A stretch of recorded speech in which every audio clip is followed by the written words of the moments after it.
Making myself a Sammy. Give me a moment. Let me turn down the music.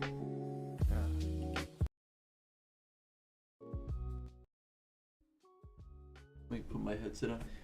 How are you? It's been, I guess I almost said it's been a minute, but we did the Sonic stream the other day. I'm alright. Not much happening. Cool. I guess it's good as you're.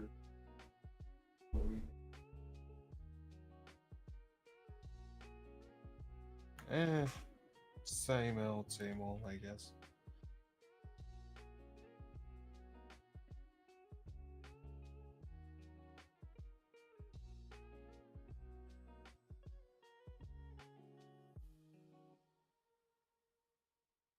Oh, nice.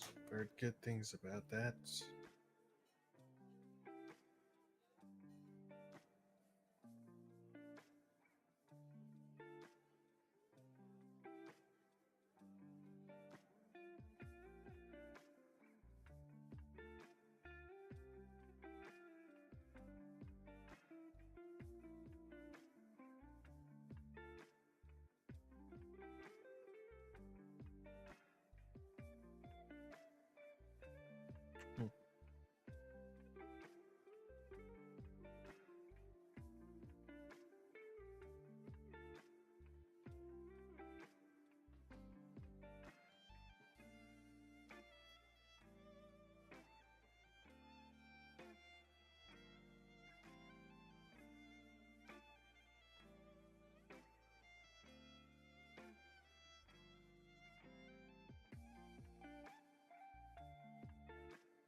I don't know.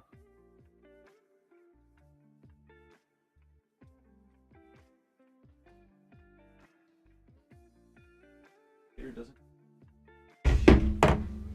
Or substantial nutrients. Fried sandwich? It's like it's a fried chicken sandwich. You get like a thin patty of chicken. And... Let me. Are live, right? Hey Callie, hello. Let me start spreading this link around so everyone knows we're live. You want to know what? I think we only have one fic, Amazon.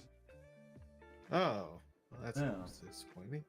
Yeah, I know there was a few people that were interested. I know everyone has things going on. Summer's like right here. And when I announced this, it was like the same day. Oh my god, I did not change the title of the stream. Let's see. BCB Fannel Fanfic Contest. Wow. When this was announced, it was literally like a day before Zelda Tears of the Kingdom came out, so I know a lot of people got swept up into playing that game. But you know what? This one fanfic written by a wonderful supporter of the Fannel and a really interesting fanfic writer. I actually think you would like his work a lot. He wrote a wonderful McCain story where McCain's like an action hero. It's absolutely fantastic. He gets genre tropes. Now the story we're getting ready to read, I haven't read yet, so I'm going in completely blind. It originally started out as a Paulo X Daisy fic, and then he turned it into an Abby X Daisy fic. So this ought to be interesting.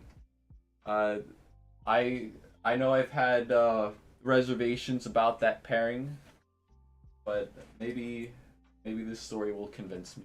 I don't know what to expect. Let me take a bite out of this sandwich. I mean, the most recent page of False Idol should clue you in on my feelings towards the ship itself, but I'm sure it can be done well. Oh yeah, for sure. If anybody can do it, it's Jep. Yep. I don't know where he's at though.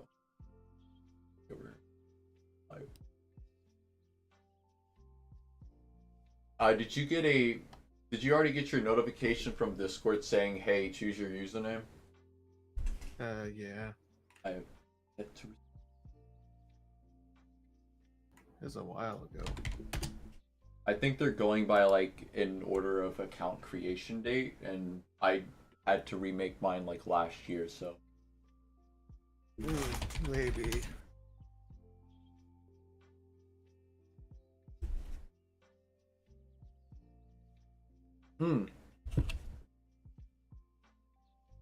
Anyway, guys, you still have minutes left to Whole minutes. yeah, to turn in your stories. It could be through Google Docs, it could be through fanfiction.net if you are so brave, or Archive of Our Own. This is a 5,000 word story. Not bad indeed. Leave a kudos on it. Wow. Actually, wait.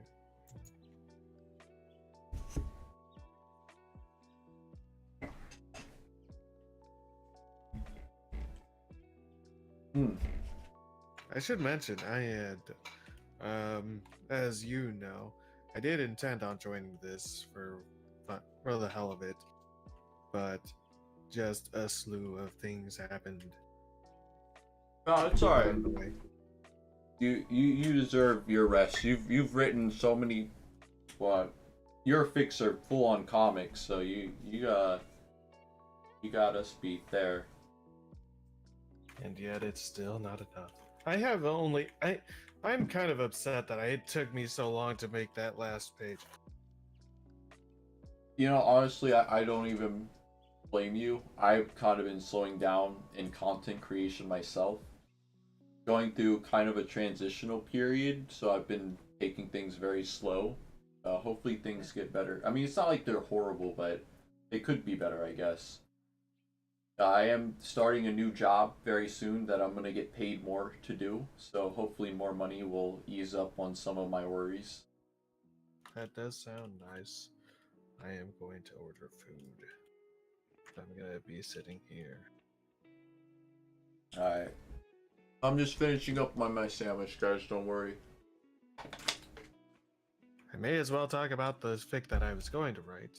Go right ahead. So, I actually outlined the whole story in one of the other streams that we did.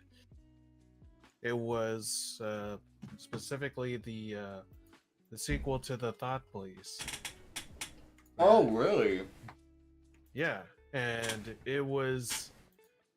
I got like the first like opening bit done mostly, but it was the whole thing. It's meant to be like a noir parody from the perspective of Sandy's. Like, I can wait a second. I have the fucking document here. I can fucking read that. But it's like it's meant to be like full of that that wishy-washy shit. Like, uh, like Roseville, a town of hardship and heartache, a ladder of which leading to the former, affecting all who've called it home. And all, and it's silly. It's just so still stupid. Eh, It's it's full of introspection for the first third of it. Damn. It's all her just saying like, "Oh, I used to roam these streets, but now they are as unfamiliar to me. They are as familiar to me as a stranger. Oh, and the only light in this darkness, the only guide I have in this new world that once was mine is my partner. This wait, what? Wait, I have to actually look at the fucking descriptor that I gave her. Where is it? So, and Metro Streets up. What is it? How did I describe Rachel? That Yes. The and the only thing to ease my transition to this new familiar town was my designated partner on the beat, Rachel. She was a cannonball of a woman, short, stout, and perfect. And the whole story is just, but it plays like that for the first third before it finally gets to what it's really about. And part of what made me like give up on it was that because of the timing of it, because the idea came about after Double Down, and I kept getting caught up on one thing, and I couldn't, and you might be able to answer me on this. Was it during Double Down that, or like around that time that Teshi revealed, or Teshi got that ask from someone about the line in the Carnival chapter between Lucy and Paolo? which line? About whether it was just a kiss on the play or something more. Oh, I feel like Teshi has probably been asked that, but I don't remember if she ever answered it.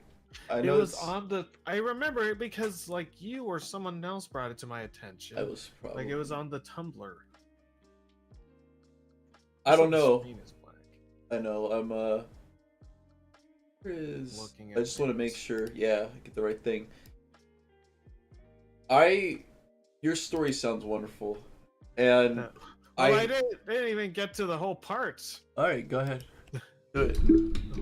The whole meat of it and why that's like important is because like, and this is the part where I stopped, was that um Sandy goes in, or yeah, Sandy like gets comes in, and Sandy and Rachel bring in Lucy. Like this is meant to take place right after Double Down. There they kick in the door and drag Lucy off to fucking interrogate her. And the secretary, played by Sue, who is Sue. Susan's the secretary. Mm-hmm. He stops and was like, "Hey, got a new file for you. Got some info on an old case, on a new case regarding this one." And it looks at, and she's looking through it, and and it's actually supposed to be the Tumblr bit. And she's like, and the whole thing is like, Sandy doesn't know any of these people, so she asks Rachel, "Who's Jess, and what does this mean between her and Paolo?" And and Rachel's like, "Oh my god, oh shit, this bitch just fucked Paolo." And so she goes in and she fucking grills in on Lucy, and it becomes an existential crisis because Lucy basically beats them over the head with the fourth wall and saying that, you know what, you guys don't fucking care. He's like, you know what, fucking, you don't, you guys don't matter. Like this shit doesn't fuck. You can say whatever you want. Like, you guys don't matter to the story. you can't change a damn thing. You put on these fucking clothes, you say you're the police, whatever. You can't do anything. You're stupid. You're all dumb and you're wasting your fucking time. And basically berates them and throws it in their face that really this is just a farce. And then they go home and they sad, and then there's a whole bit about like, well, the point there's a lot of character stuff that I wanted to throw in, and also in having one Rachel throw it in Lucy's face that banging Paolo had different implications, and that's the real problem with what she did there. Like, and Lucy being like, "Well, who are you to say that? Because you're the sluttiest person in this fucking world, in here. How can you judge me for doing this?"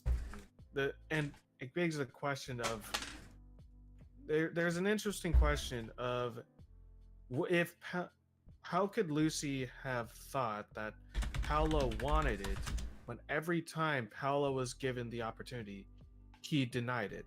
He passed it up and was like, no, I'm not going to take advantage of Lucy.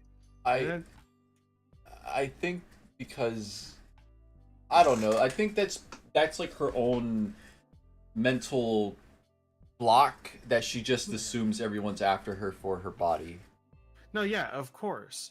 But Rachel brings up a good I wanted to bring up a point or a question to the character of like, was that really your concern, or was there a part of you that felt insulted that he never took the chance, that he never went for it? Was there something that did it ever eat you that he didn't go for you? And then fucking Lucy throws it at her, and eventually Rachel, she says something that crosses the line, and Rachel just smacks her in the face and walks away. It's like fuck this, you're right, I'm going home. And or she just smacks her in the face and everyone's taken aback. Like, and Lucy just laughs it off. It's like, congratulations, Rachel. That's the one fucking thing you were able to do. I hope you enjoyed it. That's the most impact you'll ever have as a character. And then Rachel walks away before Sandy like talks to her, and she's like, yeah,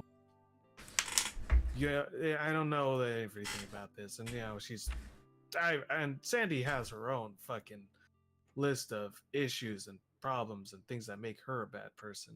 And throughout the story, or in the story, like, she's shown regret for it, and she feels like she needs to redeem herself, which is part of why she took the gig of becoming a thought police.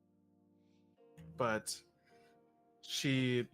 it gives us there's a stinger I wanted to do where Sandy tells Lucy, like, I heard about what happened, and it is kind of fucked up what you did with Paolo. If not for like the sexual assault stuff, if it's just the fact that if you were just leaving, pumping and dumping, fucking, let him have his way and then leaving him, like, Sandy says that she heard about what happened with Lucy's disappearance from Mike and how everyone missed her and all that stuff.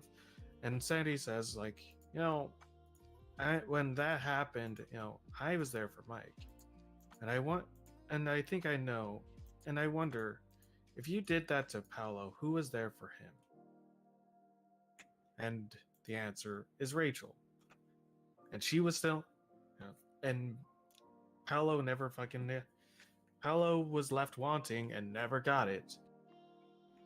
And there's even a little prologue afterwards where fucking Rachel and Sandy are at a bar and talking about it, like, we suck so hard. And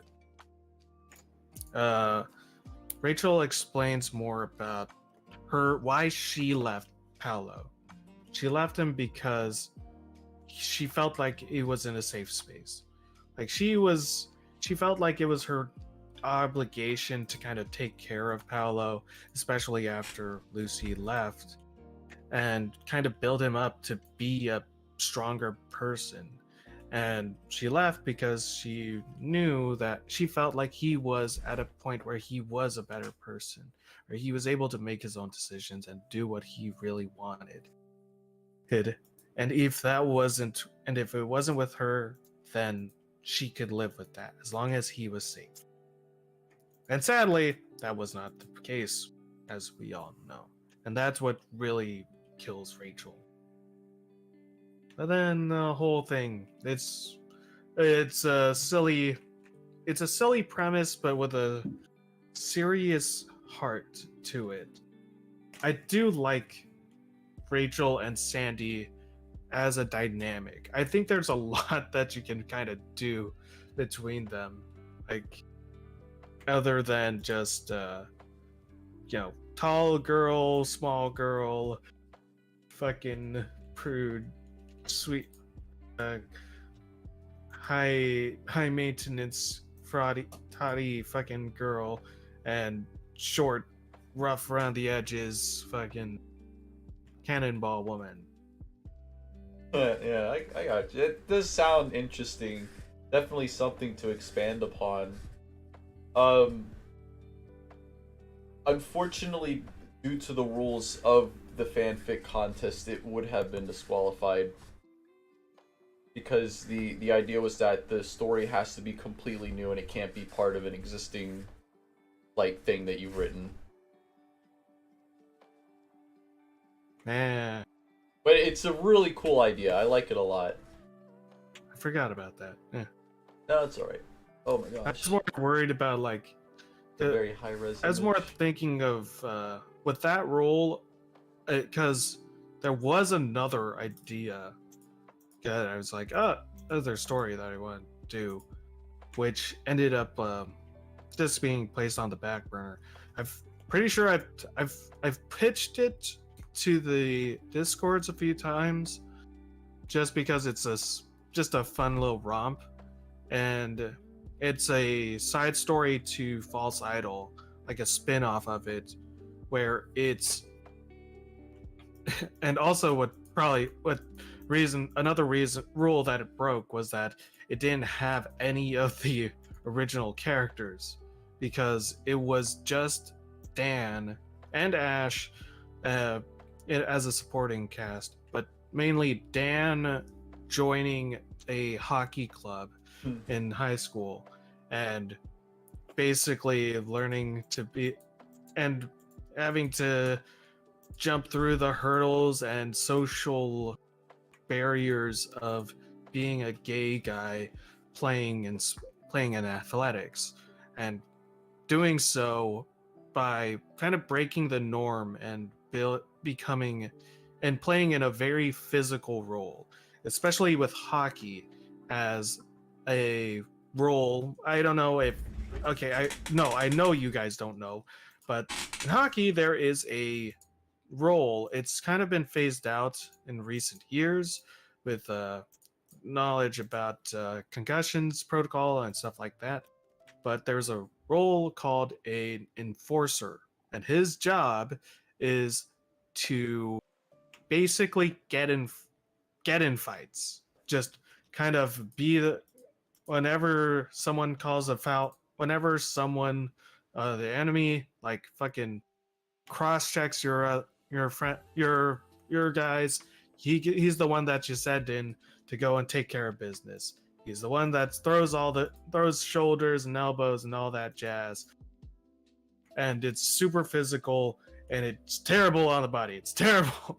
There's a reason why there's no one really plays that role anymore, but that was meant to be like him, and that's how he proves himself to people, and it kind of gives an explanation of why, even though Dan is gay and he's outwardly gay, he's never ashamed of it. He's still able to hold his own and people still like him. And the whole thing and the fucking pitch, the main like hook for it, is that the title of this fucking story, the title of this side spin-off comic, is Fury on Ice. It's good. It's a great pun. I'm super proud of it. I'm. If you ever did BCIs, that would be like a good BC. The only thing is, like, that would be a kind of a long one. Yeah, I mean, yeah. That's fun. Anyway, other people's stuff. Right, so we only have one submission as of now. I guess we're going to extend it to if you can submit your project before I get to the end of the story. Reconciliation by Jeb Wright Stuff. Once again, big supporter of the Fannel. Really good author. Has written a lot of really interesting stories. Some surprising stories. He's really rejuvenated a lot of the stuff. If you go on Give us an example. Alright, well, I already talked about you mess with the pain, you bring McCain. Well, let me Stay for Dinner, which is it is a story about nothing, but that's what makes it great. It is just David and Paulo hanging out, playing video games, and then Paulo stays for dinner. And there's no shipping, there's no world-ending threat, it's literally just two people just hanging out and having a good time. It's very unique in this space. Even me, I'm a sucker for shipping, so every story I write ends up being a ship fic. I want to kind of, I don't know if I want to move away from that, but well, actually no, Kazuna and the Candyverse of Chaos isn't really a ship fic. That's more of a meta commentary on shipping and, like, you know, forcing ships and that kind of thing. That's like at least one part of it, and how the authors can engage, or how authors could engage with their community, and what happens to fan characters or characters that get written out of stuff. It's got a lot going on under the hood, and then it's just a fun adventure through the entire Candyverse on top of that. Let's see, Can't Take It Back Now. This was a really good story about Amaya and Sue having a little kiss. Pretty sure that's what this was. There's two stories about Amaya and Sue kissing. Oh, that reminds me. There is one ending stinger to the Thought Police comic. In particular, so at the bar, like, Sandy and Rachel both turn in their badges. They're like, "Fuck this. We're done with this. She's right. We have no fucking purpose here. We're doing actually nothing." And the person that come and while they're fucking talking about, like, everything's a waste and stuff, and their own, like, shortcomings as people, like, who's there to give them a pep talk but Secretary Susan, who tells them, like, "Hey, you know, look, there's nothing. Trust me, I've been at this gig for forever, and I haven't been able to crack anything. But the point is that even if we can't make a proper change, like, that doesn't matter. What matters most is that someone tells them that they're wrong. That we at least show that this can be better. Otherwise, nothing's going to change, and it will only ever get worse unless we show some form of resistance, as little as it is." And whatever it is, whatever she says, like, it gets the girls going. They're like, "Yeah, we'll go and do it. We're back in the saddle. We're gonna go in there and get it." And there's like a almost post-credit stinger of her being like, her getting a call, or, well, Sandy asks, like, "Okay, like, there's a joke in there. Because it's me, I have to mention how Susan has a British accent, because that's the way that Susan speaks whenever I voice her, and whenever I write her character, I always think of her having that accent, even though her dialogue never really reflects it." And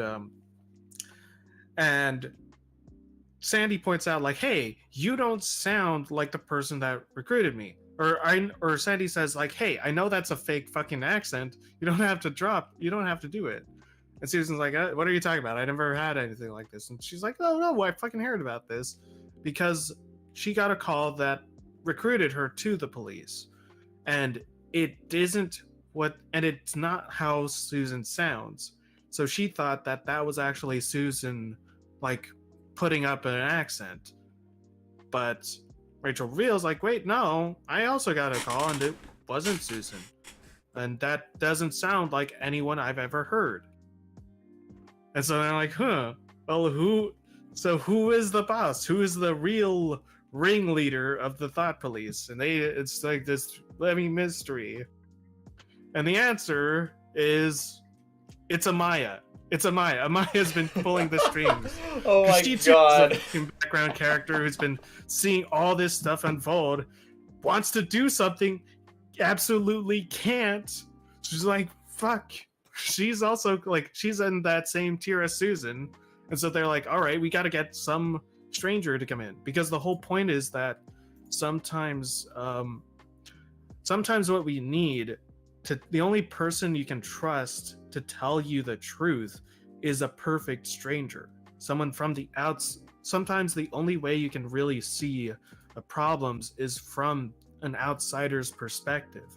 And that was the whole point of the thought police and what they are trying to do, what they are trying to accomplish. And like, maybe hopefully that can change these characters and maybe instill into them that something needs to change and stuff like that. But yeah. Also, Maya recruits McCain. McCain's also in there, and he is going to be heading his own division as I think I settled on something like the Simp Squad or something like that, because it's just pretty much the same thing that Sandy and Rachel are doing, but for the boys, and it's an offshoot where it's Dave, and it hints at the idea of David and Augustus being the ones to crack down on all the guys for being fucking stupid and simping and fucking getting too hard on this. They're like, I've heard about an underground ring of boys that are fucking causing trouble and stirring up ships. We gotta put an end to them, and there's a hint about James or whatever. Oh yeah, I was getting ready to ask, do you think they would be called on James? Definitely James. Holy shit. James is like, if you've got a dong and you can run fast, James is all over you. He's like, hell yeah, let's go. Felix, Mike, Paulo, David, the list just grows. And this is the one chapter alone, all four of these things. What's funny is that idea was before this chapter. Yeah, you knew. I was like, yeah, because again, this whole idea of the thought police came in during Double Down. Remember that? And so like, so James wasn't even a factor yet, or any of them. But I was like, it was more of just like, I have this, like, the whole thing about the thought police is that they're all for the girls. It's girls catching girls, But I'm like, you gotta have something for the boys, You don't want to say that, the boys don't have faults of their own. No, or anything like that. James is definitely going. He's like FBI's most wanted for the Simp Squad. I feel like he would be in the same position as Daisy, because I did want to do there's a fucking little gag that I've always wanted to do with Thought Police that I never got to do, which is just every so often they just patrol, because for whatever reason they have a patrol car. Sandy and Rachel just drive around in a patrol car, just driving down the streets looking for thotteries and stuff. and whenever they pass by Daisy, Rachel stops the car. She's like, "Hey, yo, Daisy, what you doing?" And he's like, "What? I'm good. I'm fine." It's like, "You're damn right you are. Love thyself," and then drives off. And so, like, they're constantly. Rachel's like, "I've always got my eye on Daisy. I know she's just one misstep away from slipping. I know." And I feel like James would be in that same position, like. And also just the dynamic of Augustus and David Like, geez, the amount of shit you could work with those two. The fact you got fucking David's hyperactive, but sometimes over enthusiastic personality, contrasted with Augustus's dry, fucking efficient and cold demeanor, balancing that out. It's like just to beat people down. Um, and also the fact that they'd have to take care of Paolo too, and Mike and everyone. It's wonderful. It'd be a great idea. It'd be fun. It would be fun. Well, I think we have stalled long enough. We should get reading the story. It's been If we only have one, we may as. I was gonna say I'd feel sorry. I felt a bit bad about derailing this so much, but then I remember, okay, we only have one story, so you know what? It's not. It's okay. I'm sure there's gonna be plenty to say about it. I'm sure. Yeah, hopefully. So we're gonna. This is called Reconciliation. I haven't read it. I don't know what to expect. I know this is an Abby Daisy story. It's a bit spicy, but we're gonna get right started. Summary: even after all the times he told himself to get over Daisy, all the times he'd revisited the memory of their last breakup over a Burgertron table, his traitorous heart still held a candle out into the darkness for her. Wait, their last breakup over a Burgertron table. Wait. This is an AU. What? I think that he may have gotten his timelines mixed up, but unless they changed it where they did break up in the flashback where Daisy slaps him across the face, and I was like, you still defend him. If there was ever a time where they were going to break up, that probably would have been it. Or this could just be like an alternate universe where they didn't. Well, maybe we'll find out. Maybe we'll find out. It's legitimately a misremembering. It happens to me a lot. I have to be on that a lot. Trust me, especially during January. There was a number of times where I had to go back and be like, did this happen this way? Did this happen this way? And things still fuck up. Like, I forgot that Sam apparently was all for Lucy leaving, which would have actually fucking thrown a huge wrench into January's plans. Well, there are over 2,000 pages, so it's easy to forget some things. The story's gone through a lot of changes. Yeah, I mean, same shit happens to me. Like, when I wrote Cream Color Joy, I wrote Amaya talking, and everyone thought that was the worst thing ever. How could I do that? And now everyone writes Amaya talking. So I took the arrows, I took the bullets, so everyone else could continue to do that. I was gonna say, I'm like, if there's anywhere you can do it, it's in writing, because then you don't say any. Because then it kind of gives an air of mystery, because you can't see it. You don't have that. Especially when it's detached from a comic, like, it makes it much better. I talked about this a bit when we were reading when we did a Let's Read on Order of the Stick, because there's a character in there called Vesuvius, who is intentionally written to be ambiguously gendered. Like, it's a running gag of, are they a man, are they a woman, or whatever, and it's never explained. It's never explained, and so how do you voice that? And so, because if you voice it, then you kind of break that illusion. Answer is, well, I'll just do my female voice, and then it becomes like a question of, well, is that actually the female voice, a female, or is that just a guy with a feminine voice? You don't know, and it keeps the joke running. In writing, it's the same thing, because you don't describe how they sound, and so you don't really know whether or not, because it's not like Amaya doesn't speak or she can't speak. There's points where she's about to say something or she wants to say something and she just doesn't. So it's not like she's incapable of doing it. She can. It's just stupid. It's just a little thing. It's just adding that mystery and playing off it, which we can always do as writers. Jeb says making Amaya a silent character is so much harder in writing than in the comic. If plus, if it's a Sue Amaya story, you can't exactly write the same silent romance scenes over and over. Yeah, That is true. that's true. I ended up after kind of not really like backlash, but after I ended up finding out because I wasn't in the Discord server when this went down. Someone had shown me a screenshot when everyone's like, "Oh, Maya's not supposed to talk." Then after that, I was like, "Okay, now I'm never gonna write her talking again." Everyone's gonna like, especially when we got to Not So Different, where she plays a major part. She's like Sue's best friend, and Sue has to talk to her, and they have to have conversations together, and she doesn't speak. It's actually a lot of fun. It's a fun challenge, and I think she works as a conscience of sorts, like a little Jiminy Cricket, but he doesn't speak. Just like the way that her body language and her facial expression, and it's like Sue knows what she has to do or what her true feelings are.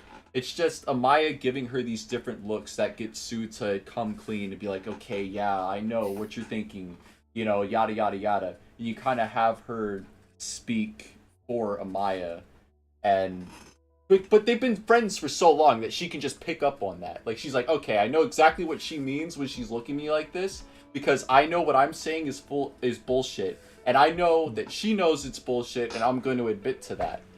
Yeah. It's fun, but if you're gonna do like a romance, I have a Mike X Amaya story, and really this could work with any character. I just had Mike in mind. I could do Sue. I don't know. Everyone's Jeb and this other guy. I don't remember their name. They're kind of cornering the market on the Amaya X Sue stuff in a way that I don't know if I could do.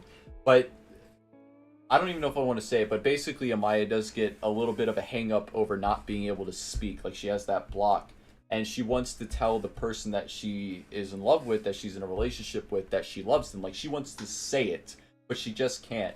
And that gives her a lot of insecurity and self-doubt, and it makes her really upset. And then there's like a heartfelt scene between her and whoever she's with about, I every time I see you smile, every time you're happy or you giggle, that tells me that you love me. Like that is, I know that means you love me.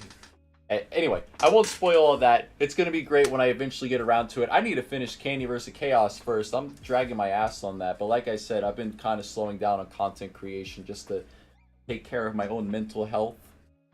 Let's see.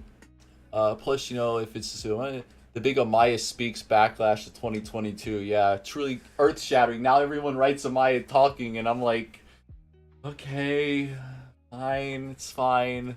Plus, it adds a great dynamic that lines up with the canon where Amaya talks to Sue and only trusts her with a voice. Yeah, you know what? That's actually a really cool idea, Jeb. Very, very easy to spin into a best friends to lovers story. Oh, Incarcerated Bread wrote the other two Samaya fics. Yeah, those were really well done. There's only 3, lol. There's not exactly a mark at the corner. Well, I just mean in, like, doing it so well. In comparison to the amount of fics out there, I mean, that is a good portion. Yeah, doing it so well that I don't know if I could do it in that way because I have my own specific way of writing things. But we have continued to put this off. The summer after their acrimonious. I'm gonna say that's acrimonious. The big word, big boy word. Separation. Abby and Daisy meet at a local park to talk through their past relationship problems and make amends.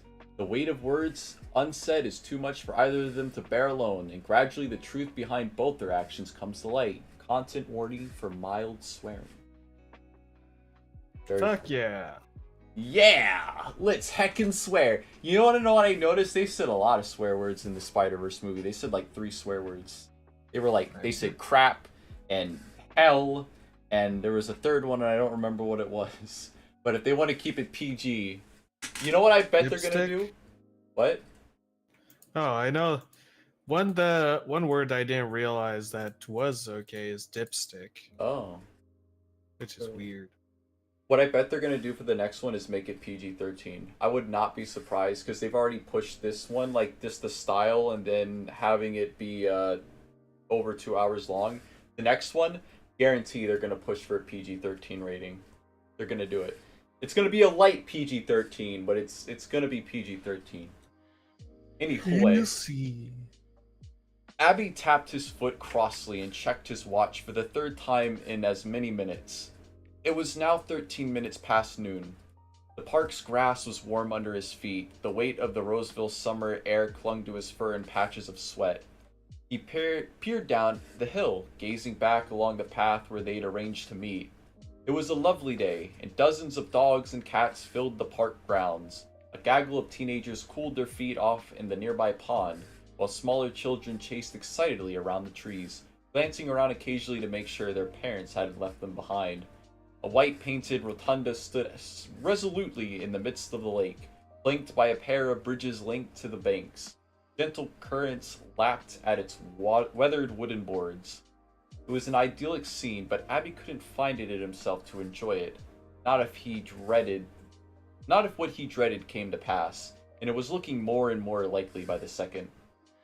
Should have figured she wouldn't show, the dark part of his mind muttered treacherously. After all, why would she? Face the facts, Abraham. She sided with the guy who bullied you. She'd rather love a taken man than you at your most vulnerable. You're nothing to her. Never were, never have been, never will be. You're history, chum. This guy Severus Snape? No, I was gonna say this is Mike behavior. She's not gonna show. Did she forget? Oh no. Maybe with Sandy. I don't know. Yeah. I don't know if it's totally. That's what I mean. It's like Mike and Sandy. He bristled in resentment. Have a little hope, the pragmatist within him replied. She might just be late. Maybe she's working up the courage. You know she needs time to marshal her thoughts, especially with situations like this. Sitting down heavily in the grass, Abby splayed his fingers out amongst the drying blades, closed his eyes and tried to relax. The midday sunlight bathed his eyelids in weirdly mottled reddish-brown light. He opened them, squinting away, the afterglow of dots and swirls clouding his vision. Scudded clouds draped themselves across the sky like great snowy white bands. They seemed brighter to Abby than the sun itself. Still, he stared. The edges of the clouds were curled and fluffy, like tendrils of froth on top of a coffee cup. The Abyssian was forcibly reminded of the girl he'd come here to meet. Her luscious, cream-colored fur, the glimmer in her brown eyes, the way her whole face seemed to shine when she smiled. No. Stop it, he said to himself. You're only making things worse. Ah, he still loves her! He still loves her! That's the right pronunciation. Over by the pond, a chorus of whooping screeches snagged his attention. One of the teenagers had attempted to give another a piggyback ride, and both had toppled over into the water. The hoots of the group's laughter competed with the honks of several startled ducks. The turmoil in Abby's head lessened slightly.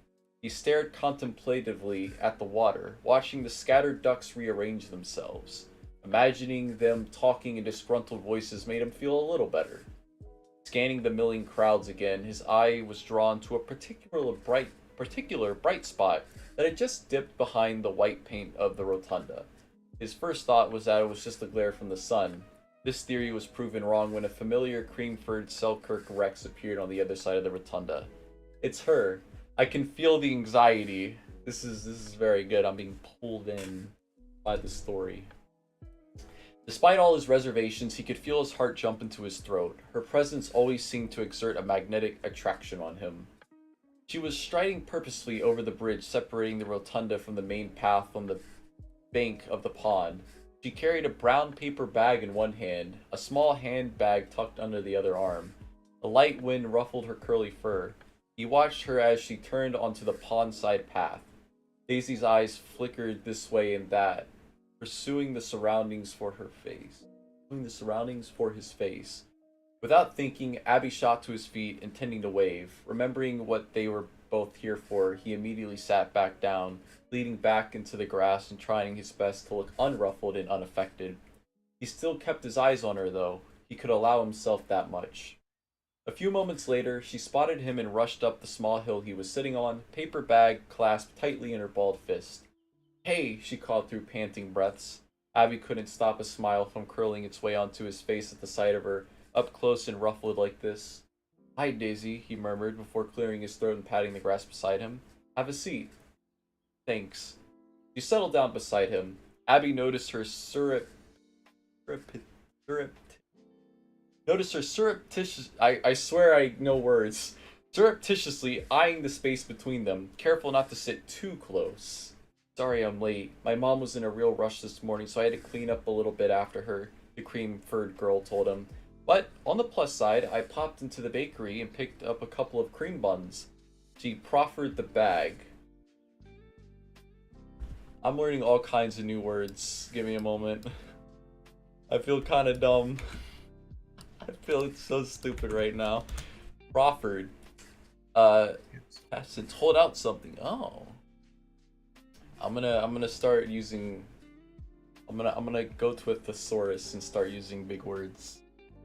The two golden brown buns decorated in white and red frosting were nestled at the bottom. They smelled divine.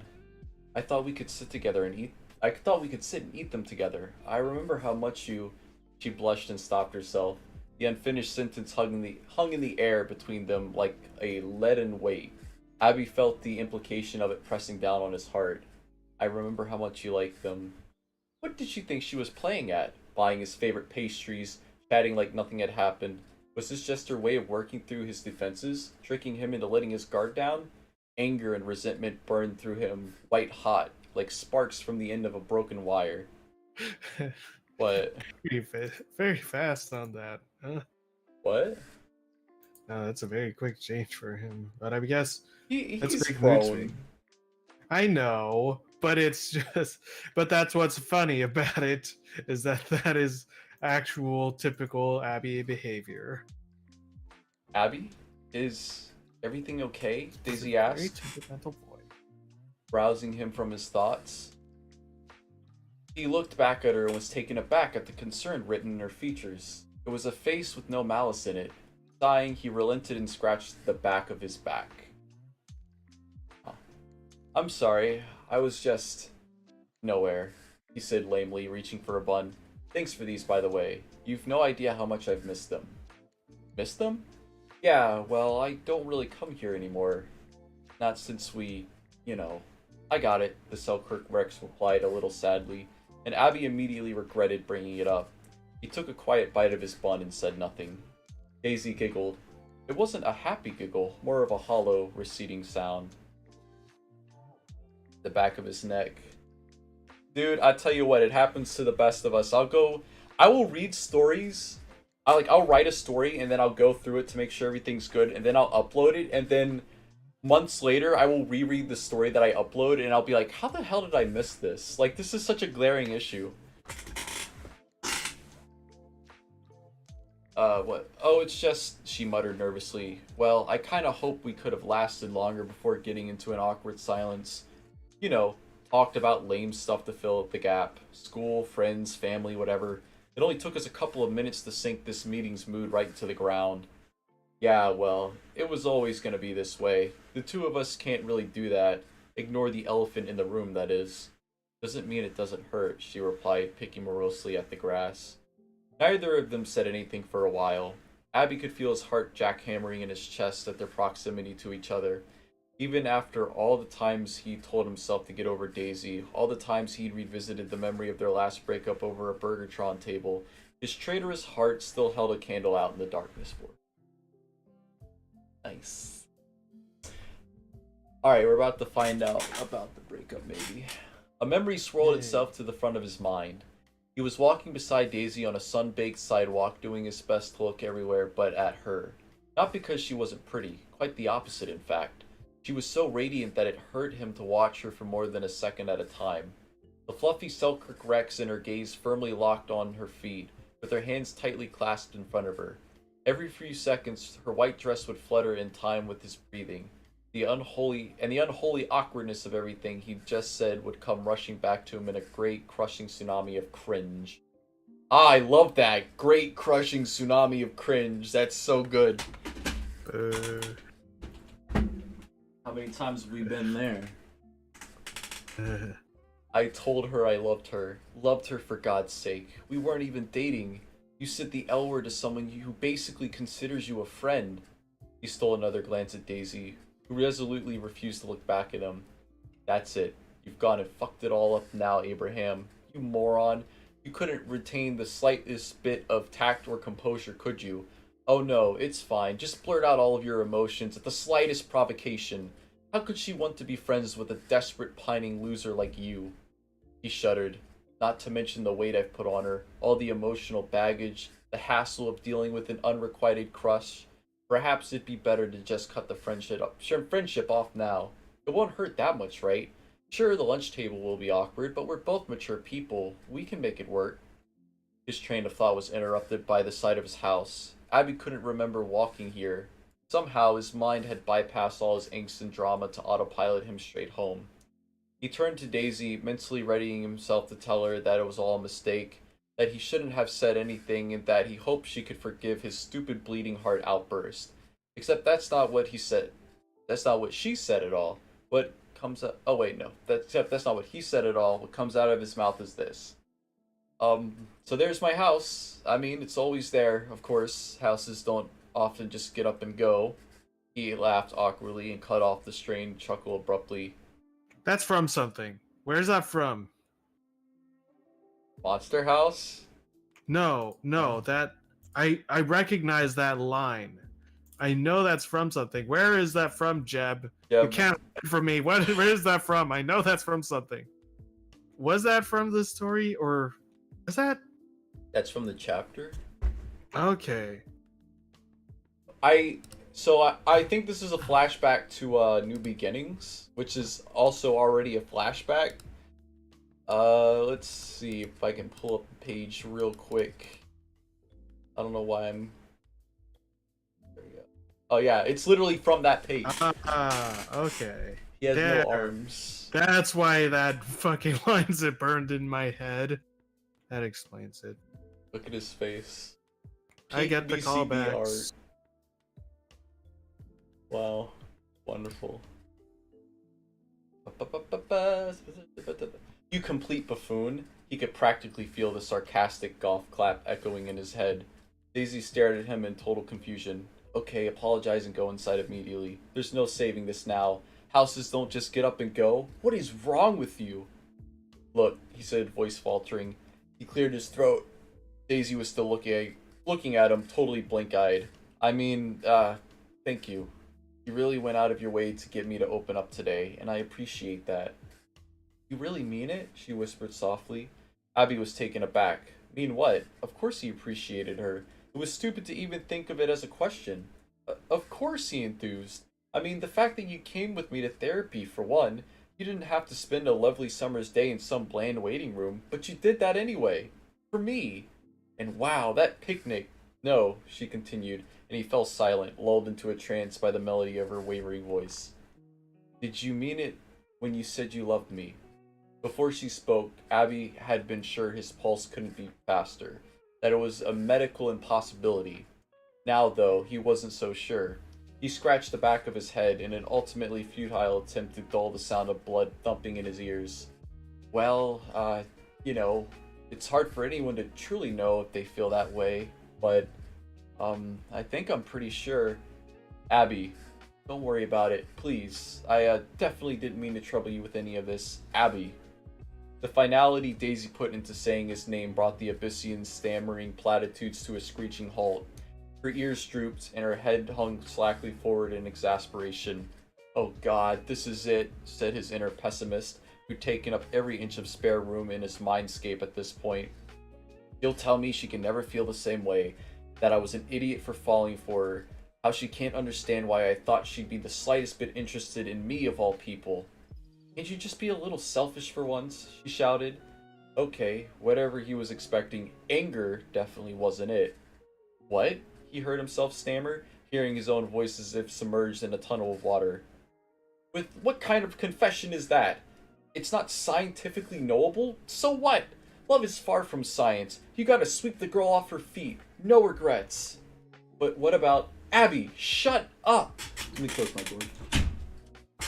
Well, okay, but see, this is pretty cool. Hey, Phantom Infinity, it's good to see you. Well, okay, but no buts. I'll show you how. I'll prove it. I'm gonna kiss you. Kiss me? This must be some mistake. Is this some sort of prank? Is someone secretly videoing us from the bushes near the house? Well, really? Is this the only thing he managed to marshal together? You bet I will. Let's do this, she replied. Her gaze was intense and piercing. He found himself drawn inexplicably to the mahogany brown depths of her eyes. God, she's really serious. She stepped forward, confidently at first, then more nervously. Abby's brain was short-circuiting. He remained rooted to the spot, watching her approach with all the charisma and charm of a soggy sewer rat. Was this happening?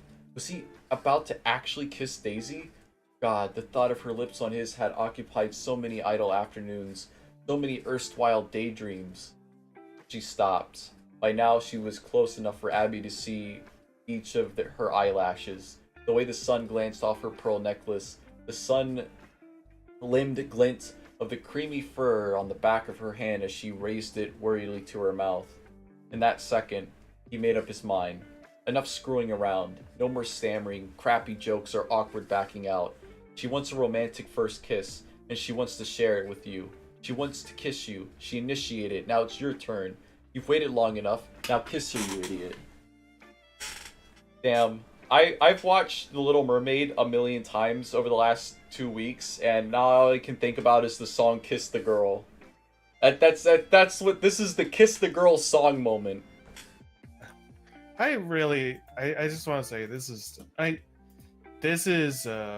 I remember now, like, now that I'm thinking about this scene, like, I love this scene from the comic. Like, it's so fucking goofy and great.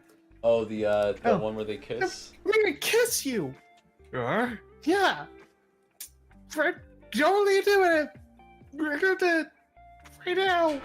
Like, oh, it's so fucking good. Oh, I love that. Oh man, BCB used to be epic. It used to be so good. I mean, it still is fun sometimes, but this is one of the best scenes. As much as I hate this ship, I love how they initiated it. It's so good. So good. One of my favorite chapters because it's so cute and awkward. I know, that's when BCB is its best. Cute and awkward. Yeah, you know, except for... I hate when it stops doing that. Yeah. Yeah. In another second, he'd crossed the remaining distance between them and taken her face into his hands. Her breath hitched as she looked up at him in shock. Abby smiled slowly at her and closed his eyes, moving in for the kiss. He felt the faint warmth of her breath on his lips. The smell of her lavender perfume wafted over, and at the last split second, he shifted his right arm down to gently rest on her hip. The kiss itself was gentle and exceedingly soft. For a moment, Abby wasn't sure whether they'd made contact at all. When they broke apart, both smiled involuntarily. Daisy closed her eyes and continued grinning awkwardly. I really, really love you, you know, Abby blurted. Daisy brought her fist to her mouth in an attempt to stifle her grin. It wasn't working. I think it's too soon for me to say I love you too, she stuttered rapidly. But I really, really, really, really, really, really, really like you. Because that's definitely a reference to that song. It's the exact same number of reallys. I know. I know. That's a pretty good start. Daisy laughed, and for a moment, the pair of them stood frozen in the summer air, arms around each other, and ecstatic smiles on their faces. It's always fun to write stuff that has already been put into the comic, because, like, you get to add more context. Like, you're kind of projecting your own context onto their inner feelings and emotions. Like, Teshi does a pretty good job. That's what I did. Yeah, Teshi does a pretty good job at, like, you know, with the facial expressions, you understand what they're feeling. But being able to rewrite it and, like, put it into, like, a mini novella sense, it worked. Like BCB, the junior novelization, that kind of thing. And also, like, trying to get into the mindset of what they're thinking is always a fun thought experiment. No pun intended. But I do like it. Like, that's, again, that is where, like, the basis of the majority of the basis for, like, a lot of January bits come from, is, like, kind of delving into, like, the mentality and situations of these characters. Like, what are they thinking, and what could they be thinking? Like, you can do a lot with them, and there's a lot of directions that we can go. Yeah, It's a shame we don't go into more of them. it's a lot of fun. I mean, only but so many pages in a day. Hopefully we go back to 3 pages a week in the next chapter. But considering that it seems like the transcription project's taking longer than I think they intended it to be, the next chapter might be 1 page a week also. But who knows? I don't know. By the way, they still need help on that transcription project. So if anybody is not banned and you want to help out, you can check out you know where to go. It's on the official Discord, probably. I remember when it was every other day. Yeah, back in my day, right? Yeah. Abby, well, think about all the BCB fans before a single page was uploaded. They had to wait like 8. How old was Tashi when she started uploading? They had to wait that long for the first page. Imagine waiting that long for the first page of this comic. That'd be maddening. Abby was jerked I out. warned you all. I told you about this. I made a whole rant. I had a whole part of the rant for this. About the timing. It does feel long in the tooth. It does. Important. Let's see. Abby was jerked out of his reminiscence by another shout from the pond. He looked around, shaking himself out of his reverie. Daisy chuckled at the commotion and that he'd not managed to spot, and it was so similar to the laugh she'd given him after their first kiss that it physically hurt. He stood abruptly, and Daisy's eyes widened in surprise. "What's going on?" she asked. "Just wondered if you wanted to take a walk, is all," Abby said, crumpling up the empty paper bag and offering her his hand. "I was getting a little lost in thought in the grass.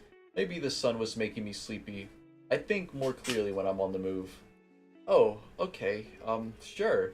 She took his hand as the Abyssinian pulled her to her feet. He couldn't help but marvel at the softness of her hands. They were covered in sort of a light fuzz that brushed softly against his palm. The memories flickered through his brain like a slideshow on fast forward, walking hand in hand down the school hallway, her squeezing his hand after he'd finished a particularly exhausting therapy session, the way she used to trace circles over his wrists after they kissed. Damn it, dude. You're selling me on this Daisy x Abby shit. That should be illegal. It was such a potent rush of nostalgia that he almost forgot to let go of her, only dropping her hand when the cream-furred cat shot him a quizzical look. They set off on a leisurely walk around the lake's perimeter. Ordinarily, Abby was a fast walker who set off with decisive and purposeful strides. He forced himself to slow down to accommodate Daisy's slower, more meandering pace. "You should slow down every once in a while," he remembered her telling him once. "Abby, if you walk as if something's breathing down your neck every step of the way." "What's wrong with that?" he snapped. "I have an objective. There's no point just wandering around. I have a place in mind and I should just get there as quickly as I'm able." "There's nothing wrong with that, Abby. Just sometimes you miss the beauty of the world around you if you don't slow down and take a look every once in a while." That's interesting. That this whole little section is really interesting. So there's a book called The Phantom Tollbooth. I actually have it on my shelf. I'm going knocking my Switch over with my foot. We're gonna get back to this story, but this is genuinely one of the greatest books ever written. And if you've never read it, I highly, highly recommend it. This is a fantastic read. It's so good that I actually have a hardback cover of it, and I should really read this again. I think that would be good for me. But there is a part of the story where there are people walking around in a completely invisible city. And the city disappeared because people were so focused on just getting to their destination, they would always look down at their feet and they would just walk as fast as possible. And slowly over time, the city completely disappeared because they just didn't appreciate it. And that's what this kind of reminds me of, so... I think I was like 10 when she started making. She was like 10. Well, I mean, like uploading it. Just the 3 pages a week, so bad. But yeah, Phantom Tollbooth by Norton Juster. Fantastic book. I honestly should take some time to read it. He felt the sting of a tear prickle his nose and gulped hastily, hoping Daisy hadn't noticed. You okay, Abby? Shit. Opposing whirlwinds of thoughts raged war in his head. Should he be honest, or should he just play it off like nothing had happened? Well, they were both here to be honest. I guess it wouldn't hurt. Sorry, Daisy. I was thinking about when I snapped at you that time. You know when you asked me why I was walking so fast? No, I don't remember that. What did I say? He turned to stare at her, jaw slack with surprise. You don't remember that conversation? Like, at all? Not really. It rings a bell. It does sound like the kind of thing you'd get huffy about, she replied, shuffling her feet apologetically. But I don't tend to remember all the little spats and arguments we had. It's not a good way to look back on our relationship. He blinked hard to stern the forthcoming tide of tears, then turned away, scratching the back of his neck furiously. They came to a stop under the dappled shade of a willow tree, and with Abby staring at the water so hard he thought it might boil under his glare. How do you do it? I mean, not look back on all the bad parts, he whispered hoarsely. How do you not see every time started an argument? Every time I snapped. Every time I got frustrated or possessive when you think of us together. God, I can't stop thinking about everything I did wrong all the time. I just strung you along as an emotional crutch whenever I needed it, and I didn't even think about how it affected you or anyone else around us. I'm so sorry, Daisy. I was a shitty boyfriend. No, you weren't, Daisy said softly, taking his hand. The intimacy of her touch surprised and soothed him in equal measure. He wrestled his eyes from the impassive lake to look at the Selkirk Rex in the eyes. Look, you were hurting, you were struggling, you were in pain. I accepted that when I first fell for you, and I wanted to be there to help. You fell for me? She held his gaze, her eyes shimmered with a faint sheen of tears. Hey, it's alright, man. It happened. Oh, Abby, of course I did. I really did love you. That wasn't just for show. Look, I was a pretty terrible girlfriend to you as well. I defended Paulo far too many times when we were together, just because I was blind to how deeply he affected you. He bullied you, Abby. He treated you like shit, and Word got caught in her throat. Sorry I didn't see that sooner. If you want the truth, I kind of blew up him after we broke up, and he did start to see it my way. You mean Paulo being all nice and stuff? That was all because of you? You know, urging him to... No, definitely not. I'm just glad the Somali grew a conscience. She sighed and looked up at the tall green-eyed cat before her. I think he really did see what was wrong with how he acted, and he genuinely wanted to make amends. You don't have to accept anything he does, of course. He was a complete asshole to you, and it's okay. What? Oh, there, you broke a cardinal rule of Daisy. What? She doesn't swear? She cursed. Yeah, No, she swore. maybe. I mean, she's also like, I'm not okay with assault Abby, and then has assaulted several men, so... No, I you mean, know. no, it's just funny. Like, there's a rule that it's a personal rule. I don't know if it actually is in the comic. I don't know if she has, but I've always like made it a rule of like Daisy doesn't swear. Like she just can't. She's not allowed to. Like maybe once in a while she might throw it, but you know, like that was actually a big rule during the Mike rant scene in fucking January was Daisy can't swear. Let's have it where let's make a challenge where she doesn't swear while she's practically cussing out Mike. Also, I am back. I had to step away for a minute to get my lunch. Oh, that's alright. Sorry if I missed anything important. Oh no, it's all good. No, it's okay. I appreciate that. They trudged on. Wait. Oh yeah. No, it's okay, Abby replied. I was just worried that you did put him up to it after all. I mean, we're never going to be best friends, but it means a lot to me if he's willing to try.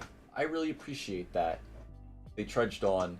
The afternoon sun glinted in glimmering crescents over the pond water and glared against the steel railings of a nearby bridge. Abby and Daisy turned towards it, intending to cross. Her hand was still soft and warm in his grip. Usually Daisy wouldn't, but emotionally charged moments her facade kind of cracks. Totally. Oh, totally, for sure. Need I bring up your favorite chapter? Fucking you, Amazil. It's all in the mind. When Daisy has her little spurg out. And she's like, remember? And guess what? Now both Daisy and Paulo have accused Lucy of doing stuff with Augustus. So there you go. Like poetry, it rhymes. Yeah. And then, you know, Lucy almost did it herself.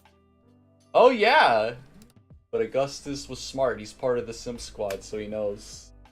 Actually, that reminds me, that was a bit that I did want to bring up, or where I don't want to when go fucking back to Rachel's that. got her cat claws out and she's fucking tearing into Lucy. She's like, so when you kissed, basically insinuating that, oh yeah, because Lucy's like, I didn't even fuck Augustus. It was just a kiss.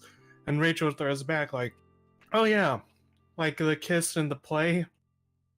It was only a Like, kiss. How did it end up like this? How did it end? How did we go from cats just watching a movie together to like Lucy giving Paulo a hand job in the fucking the costume room? That whole thing, that's crazy. I don't think Teshi ever actually, now that you mention, I don't think Teshi ever has said what happened specifically. But she just like the way that the fact that when someone asked like if it was a thing or not, she pointed to the bit in the carnival is like, oh, like, the one that's where basically, he's talking about Jessica. yeah, that's I'm just as bad as Jess. Like, oh, what does that mean? What did Jess do to Paolo? Huh, Lucy? Yeah, well, at least What is Lucy that, didn't huh? get him drunk beforehand. It's Just still, saying. it's still, look, it's still sex under false pretense. And there is a very strong argument to have that if Paolo knew the state that Lucy was in, he would not have engaged it. He would have broken away and been like, no, this is wrong. But he didn't because she hadn't fucking been there forever. She was separate. She distanced herself from everyone, and he had no idea what state she was in. Even though he really wanted to know. There's yeah, I mean, she does look kind of annoyed though. He should have, I don't know. Well, yeah, He should have been like, that's typical. That's kind of typical Lucy, and her being like, "Oh, let's make out." It's like he should have. weird, but okay. It's just stupid, Paolo. But like, well, I haven't seen you in forever. I guess we're doing this now. That's fine. I mean, yeah. But he didn't know that she was like mentally ill. Yeah, I mean, I guess before, like, in another shoulder, she was clearly crying and upset over Mike, and that's why he pushed her away, but he should have known that she was upset over Mike again. It's what she's always upset over. I don't know.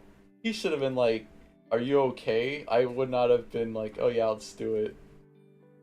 And he breaks... Well, she obviously wasn't biting on I'm talking about anything before that, so...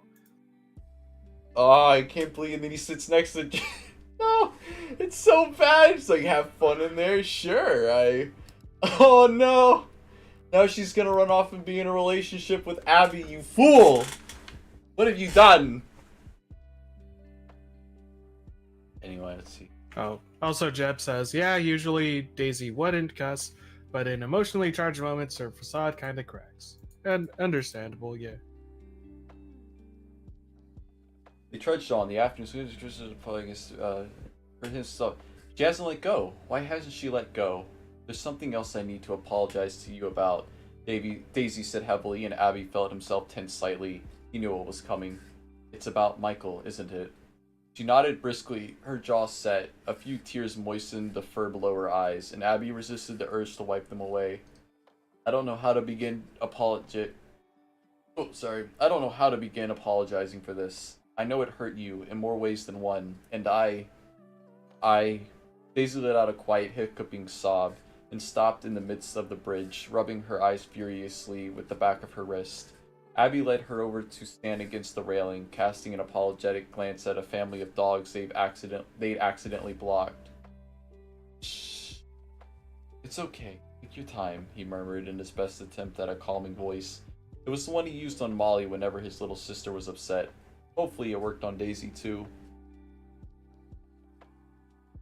After a minute, Daisy straightened up and swallowed a strangled half-sob. Sorry about that, she said, letting go of a trembling sigh. No need, it's fine. Please, continue. The Selkirk Rex gave another short nod, clearing her throat.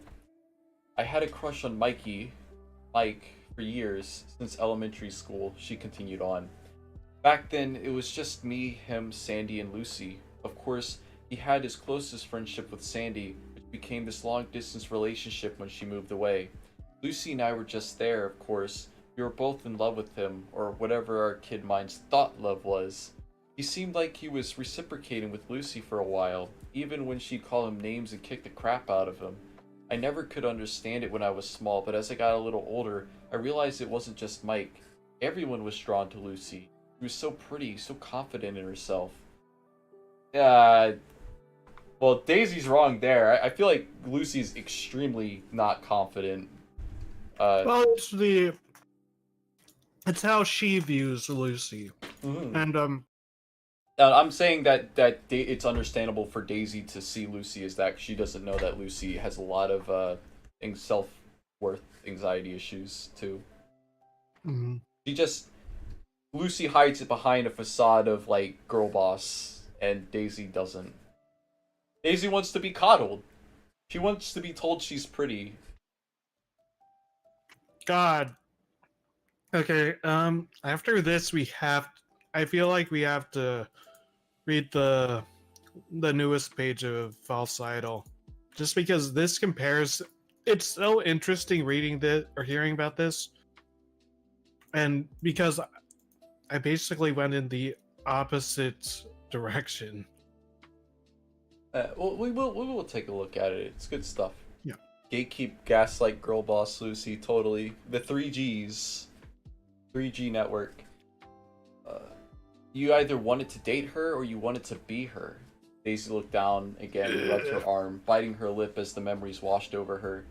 It used to make me feel so worthless, so insecure, you know? Lucy acted like a jerk and trod all over people when we were younger. But she got all of the attention and I was just everyone's buddy, everyone's innocent little sister, she continued bitterly. That was why I was so stunned when you came along. You were so principled and eloquent and, yeah, handsome. I couldn't believe a guy like you was interested in me. I didn't let myself believe it. I thought you were just being nice, making me feel happy because you were too scared to tell me the truth. That you just saw me as a friend. That you didn't like me. Could never like me. I held Mike up on this stupid fucking pedestal, as if him loving me was proof that I could really be loved. All this time you were there, and I was too scared of being loved to let myself love you back. Yeah? What, yeah? Was that not what she said when, yeah, handsome or something? And yeah, handsome. Yeah. Oh, yeah. Oh, okay. Abby recoiled. Yeah, handsome. Yeah. Abby recoiled slightly, shocked at the vehement self-hatred that wound its way through Daisy's words. So that was why she mumbled all that stuff at the party, the rational part of his mind told him. He wasn't really in love with Mike. He was in love with the idea of him because she didn't think she deserved to be loved by anyone else. By now, they both walked in a full circuit around the lake and were stood at the entrance to the rotunda. Gently, Abby squeezed Daisy's hand and led her inside. It smelled of pondweed and sodden wood. And here, it felt as though the sounds of everyone in the park had been dulled. It was just the two of them, the current washing gently against the boards below, and the library's worth of unsaid words in the air between them. You know something, Abby? Daisy said, leaning her elbow on the rotunda's wooden railing. What? He replied, leaning on the railing beside her. The wood was warm and ridged under his arms. You were the first person I really minded my words around. Not in a weird way or anything like that. It's hard to explain. She sighed heavily. It's just I felt as if every word I said to you needed to be precious, because I wanted you to hang on to everything I said. Nobody's ever really listened to me like you do, and I love you for that. Abby sighed, looking out onto the water. Look, Daisy, I'm sorry I focused on the bad aspects of what we said before. I was too scared of messing things up, of losing you. Then I did, and it's like my brain's been torturing me all these months. All the things I should have said, should have done.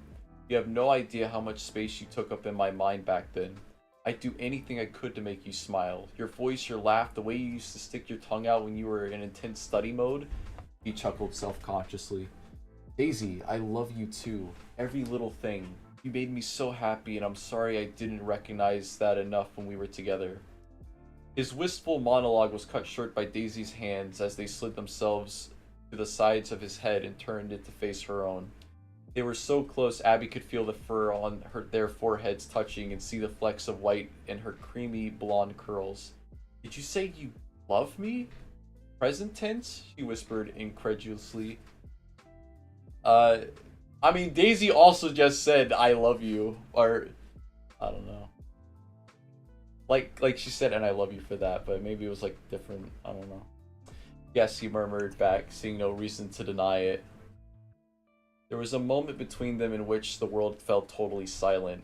Abby was aware of nothing except Daisy's beautiful eyes, and the slow smile creeping onto the corners of her mouth. Abby. They drew closer and closer still. His lips tingled and a shiver ran down the base of his spine. Suddenly there was an ear-splitting crack, and he was falling. There was an answering splash, and a maelstrom of murky bubbles forced his eyes shut. Confusion pawed at his mind for a brief second before he realized what must have happened. The aged wooden barrier must have given way under their weight, and pitched both he and Daisy into the pond. The water was warmer than he... What? No, I was just making a fat joke. Oh. The water was warmer than he'd expected. Doubtless it heated up under the glare of the midday sun. It was still brackish, however, and while it was only thigh deep, the bottom was coated in unpleasantly rubbery pond weeds. After a few embarrassingly long seconds of trying to slip his feet underneath him, Abby hauled himself to a standing position, completely soaked in the pond water. Daisy surfaced moments later, sopping wet and sputtering for air. He helped her to her feet. For a second, both cats looked, gobsmacked, at the hole in the railing where they'd just been leaning moments before. As confessions go, this wasn't exactly my most romantic of outcomes, he deadpanned. Daisy giggled in response. I don't know what you mean. Dunking a lady in the local pond is apparently all the rage in teenage dating circles these days, she said, affecting a mock posh English accent. Oh wait, I have to reread that. I don't know what you mean. Dunking a lady in the local pond is apparently all the rage in teenage dating circles these days, she said, affecting a mock posh English accent. In present tense, you didn't expect them to the same way. Communication is key. Totally. Yeah. You know what this reminds me of? That one sentence. It reminds me of the 101 Dalmatians when the I don't remember their names, but the music guy and that other lady with the Dalmatian get in the pond. And also they're British, I think. No, they're not British. Are they? I think she might have been. I don't remember. It's been a long time since I watched 101. Anyway, he laughed, looking around. The smile died quickly on his face. Everyone in the park seemed to be staring at them in shock. Oh god, everyone's staring at us, he muttered. What's their problem? Have they never seen a boy and girl fall... Who? I'm sorry? Oh, hello. Hey guys. Hello? Hi, Weenie. How are you? I'm okay. None of you guys heard what I just said, right? No. No. Okay, good. Yeah. I'm surprised that Daisy isn't pointing out the fact that her hair gets even more curly when she's wet. Well, we haven't finished the story yet. Yeah, I hope they do. You better. I'll be judging you if you don't. Oh god, what's their problem? Have they never seen a boy and girl fall off a rotunda into a pond before? Daisy, what if we get in trouble? It's fine, she said, turning his chin to her face. Forget that for a minute. I believe I was about We to can say sue them later. Whoa. I believe I was about to say something before we were rudely interrupted. Oh, yes. With that, she slid her other arm around Abby's back and kissed him, hard. For a second, Abby felt as if he turned to stone. Then Daisy's fur brushed against his cheek and he relaxed. Reaching one arm around to rest on her hip, and the other caressing the water-slicked fur at the back of her head, he leaned into her and deepened the kiss. A pair of them may have been soaking wet, and it may have tasted slightly of pond water, but it was still the best kiss of Abby's life. They stayed like that. What's with the detail there? It's how well we written. do. It's how you write a story. I know, but I mean, damn, you might as well just explain what the. Never mind. I'm not going there.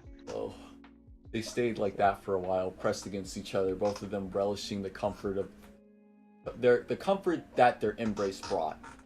Abby laughed as they pulled apart, still holding each other tight. You know, half of Roseville just watched us kissing in the middle of a freaking pond, he said, blushing and averting his eyes. So what? Daisy replied passionately. Let them. I don't care who sees me kiss you. It's not going to stop happening. Her words' implications seemed to sink into Abby's sodden fur. Suddenly, despite the chill of the water flowing around his legs and the icy mop of fur clinging to his frame, he was suffused with a deep, immense inner warmth. What do you say we get out of this pond, go back to my place to dry off, and then I'll take you out for lunch? Daisy continued happily. My house isn't far from here, the park. And both of my parents are out today. I know a great place in the town center near the cinema. It sounds like a pretty good start to me. She looked at him, eyes wide with hope. A start? Yeah, a fresh one. Daisy giggled. The sound was so pure Abby could swear he saw it leaving her mouth.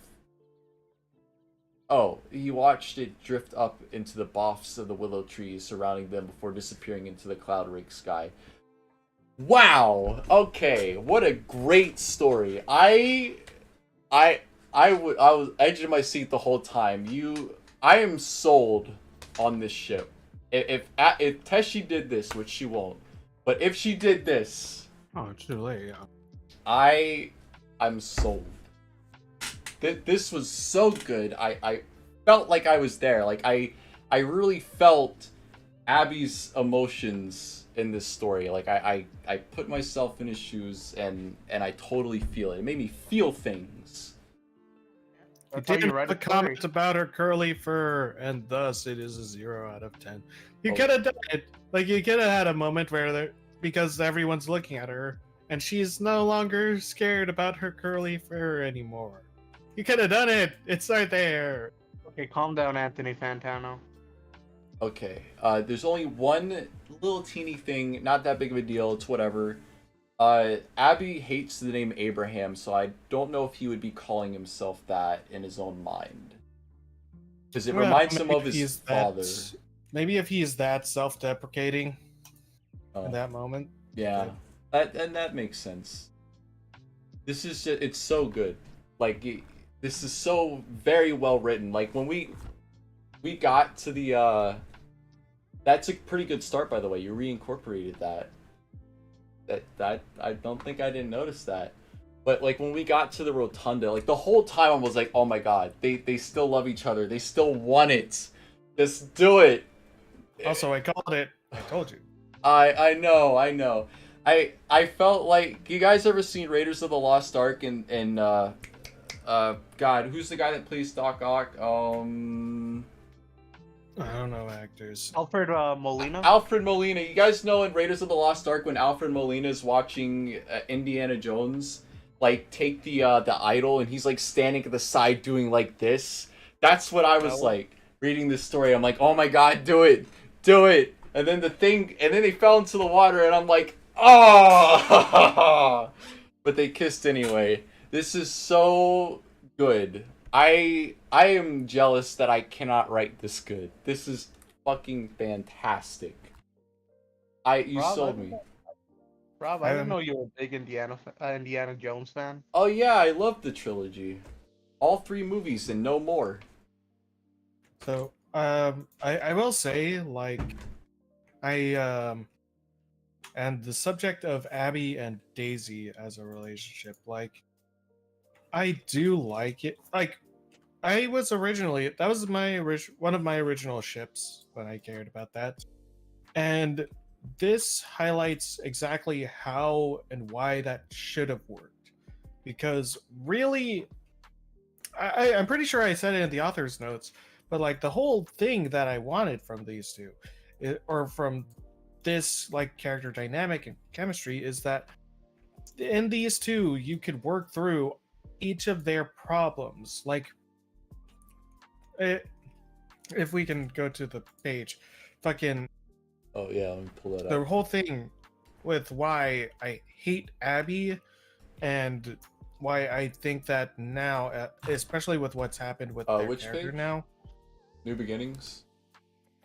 No, I was talking about False Idol. Oh. But the whole thing is like these like Daisy's character, she kind of got held back, and it became this big problem, it seemed, because Abby really should have done more. I feel like Abby as her boyfriend, as a character, really should have done more to kind of silence the inner problems with Daisy and her insecurities, the things that she was feeling. And Daisy could have helped him with his own problems, with dealing with finding happiness in himself and his situation, and being able to kind of move past his tragedy. They could have brought out the best out of each other, but instead we just didn't. Instead, Abby kind of, I feel like Abby really, there was a question that I asked myself, especially when thinking of like Guest of Honor, or yeah, I think it was Guest of Honor, where like Daisy never told Abby about her interests in this writer, or that they were going to this convention, or that she was geeky. And I guess Abby never told her that he was also doing that MMO thing with Mike, Susan, and and Stacy. And Maya. Yeah, and Amaya, right. I forget everyone. But and it kind of shows that, and that should have been like the first showing of there's something wrong between these two. There's a separation, and it shouldn't have been. There really shouldn't have been. They should have been more open and honest with each other and able to work through their things. And it's kind of this thought that brings up the 2 pages that I wrote in the whole freaking scene and the whole intermission in False Idol, because really what the real problem of Abby x Daisy really boils down to neither of them really being really upfront about with each other and really listen. Amazon? Hello, and sorry if it cut out, but I was saying that it was more, I'd say that it's more Abby's issue because of him constantly like getting hung up on Mike x Daisy and Paolo x Daisy and these things, and feeling like he's not enough. And even though like Daisy had been there for and had been doing and had tried to be there for him, and there was one question that I did wonder is like, do you think that Abby ever went to, or this was a question I wanted to bring up in the comic, but do you think that Abby ever went to Daisy's cheer meets? No. I don't think anybody went to Daisy's cheer meets. Exactly. But he should have, because he's her boyfriend. He should be there. He should be supportive of her. Here's the And thing. I think. Well, we won't know if he did or didn't go, because she never wrote that he did or didn't go.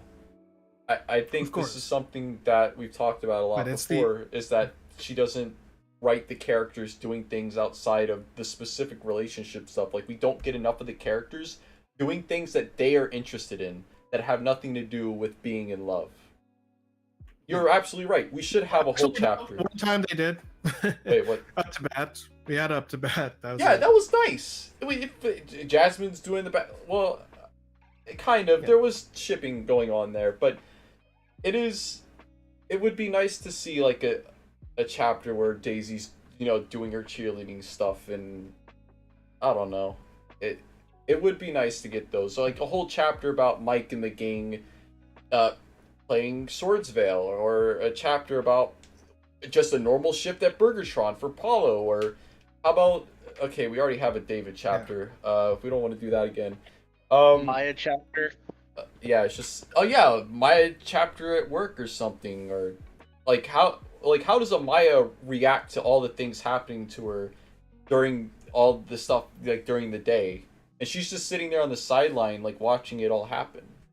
Like, those things would be cool, but we don't get those things. We get speed shipping the chapter.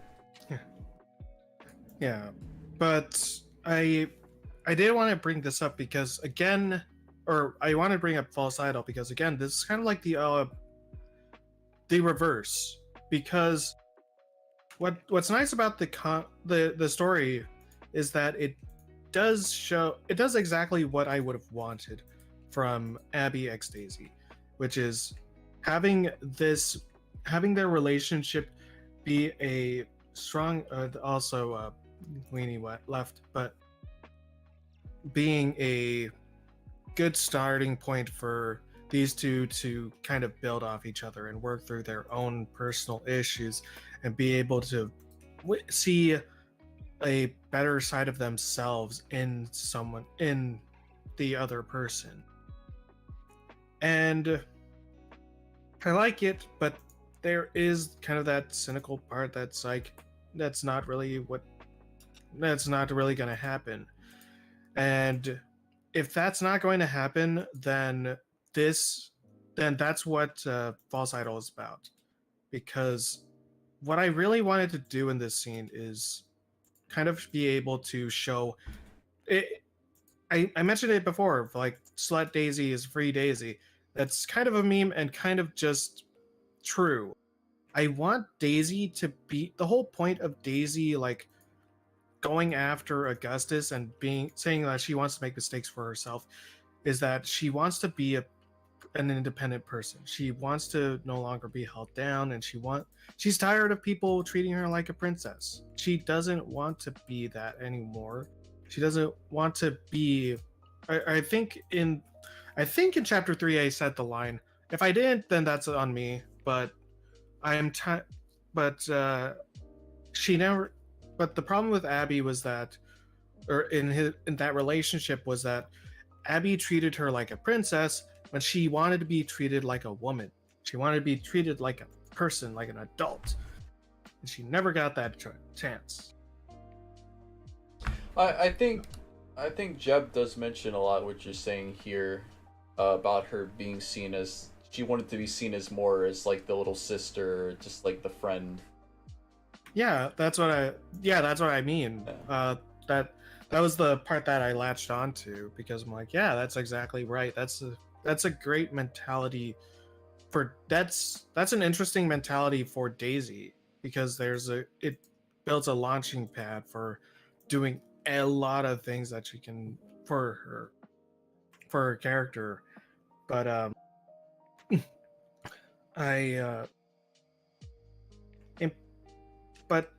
and the thing with the False Idol bit, though, is that it shows what I was trying to do with that last page, especially, is highlight the shortcomings of Abby and why he really wasn't doing enough for that relationship. He wasn't really honest about his problems with with Paolo, he wasn't on it, and I wondered like how, and especially with that flashback in Golden Hour, it highlighted how he really held out on a lot of his progress and the things that ate him up inside when he even while he was with Daisy, like whenever he had an issue with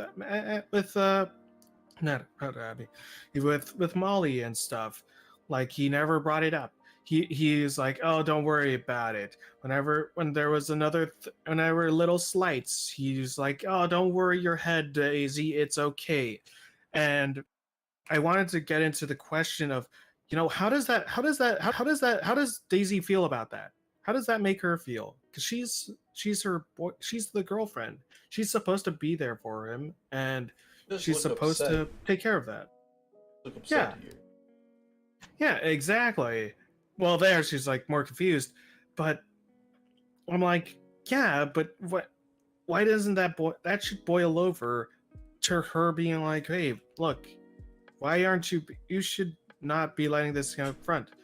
The fact that it kind of blows up in the way that it does is kind of ridiculous. It's very regressive. It's just a shame because really, again, I do like the ship. I did like the ship at one point, and there is promise in there. The problem is that it really doesn't do enough for it. It doesn't strengthen the characters as much as it should have. Like, again, Abby should have been the one to quell the insecurities in Daisy, to make her feel like she doesn't have to be so fucking big and strong and beautiful to be loved and stuff like that. I don't doesn't. That's a really cool idea. As far as having a Abby x Daisy relationship work out, but they were never designed to be together. I think the whole point of having Abby in the story is to show that Daisy's still immature, and when somebody loved her, she still was like a little ignorant to that. I don't know. I feel, you know what I think he was. What? I know this term? It's on the tip of my brain. Well, I don't. Well, it would have to be a bit modified because Daisy doesn't have one. Oh, but he is a narrative dildo. I was thinking the same thing. Yeah. And it sucks because he shouldn't have been. He really should have had more stuff to do. He should have been more of a character and been more of a presence in Daisy's life and had more impact than just being there with Daisy until he wasn't. It's so disappointing. It's aggravating. It's so annoying. It's aggravating that he doesn't want to do that. We never got that. By the way, Burgertron is actually breaking federal law because people under the age of 18 are not supposed to be cleaning up bio waste like that, or like vomit. They're not supposed to be cleaning that up. So, they're short staffed. All right, they gotta play by their own rules. As long as no one reports, it's fine. I love Daisy's face here. It's so funny. It's just like. Also, Jeb said, I have written in a Maya Goes to the Cinema story that explains why her family owns the cinema and her relationship with fellow workers. So her watching the film is the main focus. See, that little things like that to flesh out the characters would be really nice. But Tashi doesn't do that. It's all about the shipping. I mean, there's not enough of a hook. I think, but also a chapter like that, if she ever like adapted it, would take several weeks, and people would be like, "This is lame. I don't want to read this." Even though in the long run it would actually be better. But then also at this point in the comic story, it would be kind of weird for her to start branching out and doing things like it. She should do it, but it would be like against kind of how the the pacing of things are with this story. Oh, you mean like Paolo going to the movie with Daisy? Yeah, but that was still a shipping thing. I just Oh. think something's got nothing to do with that. What's that? Like, you know what? Even though I made an argument for it in my Sue X Paulo video, or my Sue video, Critical Hit is a great chapter. Because, it's about everyone dealing with Lucy, but it's also about Sue dealing with her insecurities. The ideology difference between Sue and Paulo and how they handle the same issues. Critical Hit is such a good chapter. I ought to make a whole video about how good it is, but I'm also doing a video review on every chapter eventually, so I don't know if I want to like jump ahead and be like, this is probably one of the best chapters Teshi's ever written. But it's also fantastic. It all went over my head, really. It's so good. I could literally sit here and be like, Oh. the whole time, she's insecure because she can't figure out what the art means, so she refocuses her efforts against Paulo and David, who are like horsing around, to like cover that up. And she just, it's so good. And she's like the whole time, she's constantly, she doesn't have to, why is she following them around? Why is she because she can't figure it out. And then finally at the end, she drops her guard. Because her and Paulo are thinking like the same things. Like, oh, just stay downstairs. And then she's like, oh, maybe we should go back downstairs. And then she like drops her guard and explains that she's feeling insecure. Something she didn't even tell Amaya. It's so good. I'm telling you, Paulo X Sue, endgame ship. Can't convince me otherwise. I have given irrefutable evidence. No one can tell me that it's not gonna happen. Yeah, my bets are already locked. My end will be. But Suitcase likes to gamble. He should open up like a in-game ship gambling thing. If you can put like BCB coin, like they could start their own crypto, and people could put like money on like who's gonna be the in-game ship. I already talked about this. Actually, this was a joke made all the way in like the beginning of January, and I mean the comic, which was like, oh my god, it's 7 years ago or so now. But the idea of the BCB Fantasy League, like there was a joke where Rachel says, where Sue's talking about like, oh, I need to get a friend. I have a friend who needs help, or no, she was trying to tell them about getting Mike out of the play, and Rachel's like, oh, you gotta tell us. It's against the game. It's against the league rules to not tell us about that stuff. And the joke is that's a deep cut, because the implication is that league refers to a fantasy league, meaning that Susan, Rachel, Jess, and McCain have a fantasy league going on about who's going to stay with who. Like if there's points, like place your bid on which ship is gonna be like the main ship and how long they're gonna last.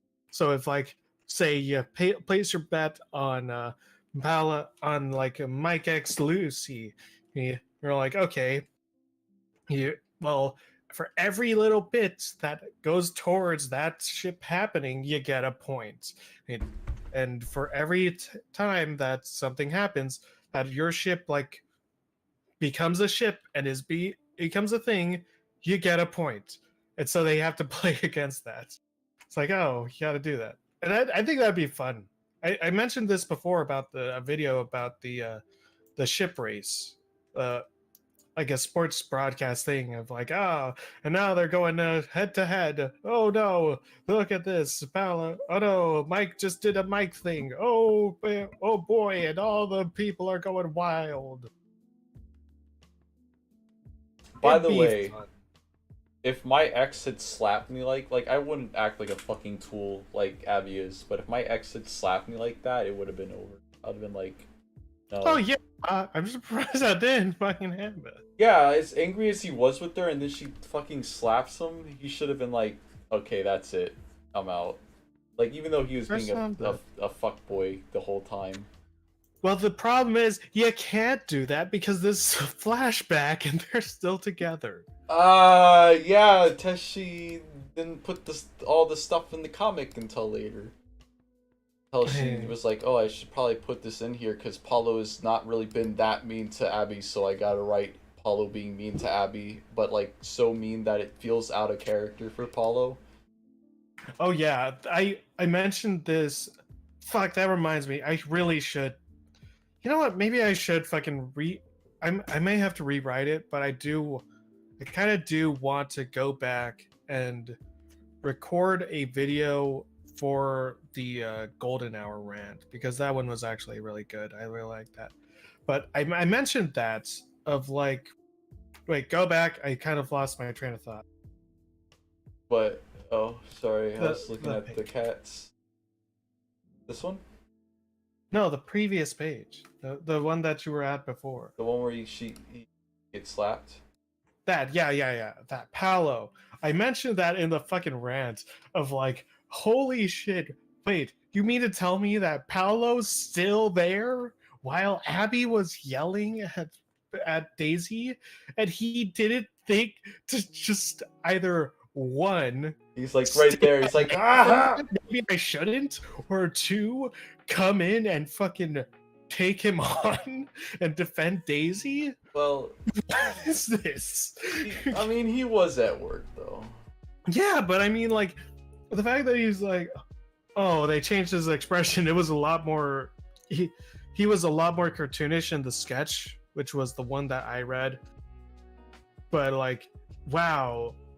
But that one made him look much more stupid. He's still stupid here, but even now, still, it's like, what the fuck are you talking about, Paolo?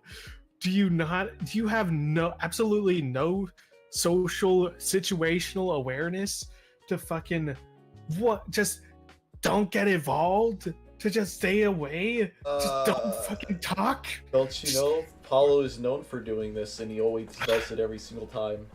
Oh yeah, whenever we fucking need him to, of course.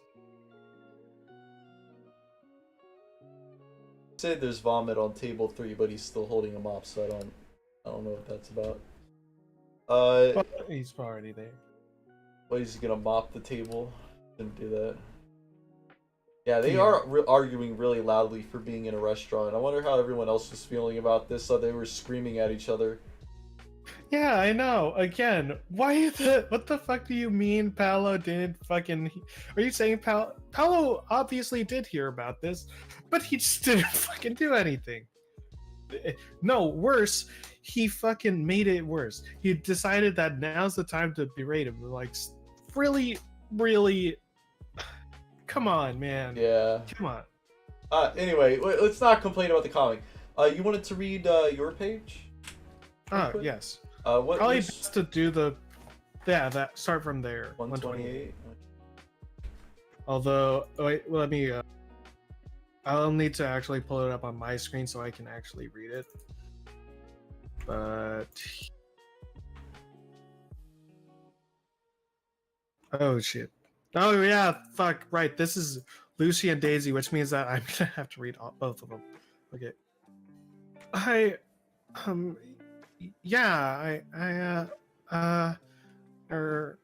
wait, should probably give it quiz, because this is just a precursor to this is Daisy asking if Lucy's okay. I guess not. I don't know. Better. They're getting better. But am I? I mean, is this really better? Is this really what better feels like? I mean, I'm hurting guys without even knowing. I can't control myself even when I'm asleep. I can't tell what's real or not. I mean, is this what better is supposed to feel like? Is this just how it is now? What do I do? What can I do? How would I know? How do you know? Because Abby used to do the same thing. What? Yeah. After a while, he developed a nervous habit of rubbing his hands whenever he was anxious. I thought he was gonna rub all his fur off sometimes with how hard he was on himself. He'd do it every time we talked about his mom or treatment. He'd fidget, and it was clear something was eating at him. Every time I'd ask him, though, just burst that same old tight-lipped smile and tell me, I'm fine. Don't worry about it, Daisy.